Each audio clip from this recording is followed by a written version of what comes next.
Hi all, I am Gunjan Gupta, your instructor. So today we will cover running tests with regular expression, like to include or exclude, okay, in test suite. So let's get started, okay.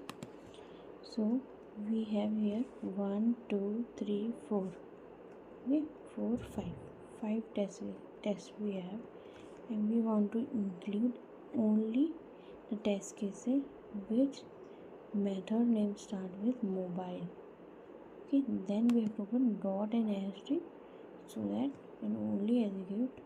Okay, so this will not be executed, this will execute, and this will not be executed.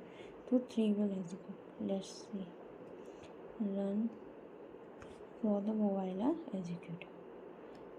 Same thing if here we have employee ID, employee name, employee address, and owner name. Here we want to exclude employee, so owner one will be executed. You see, owner name is executed.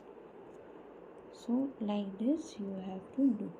A dot and asterisk you have to put after that. Okay, thank you for watching my video. Please subscribe my channel, and if you have any question, please do comment, do share my video, do like my video. Okay, thank you, bye bye.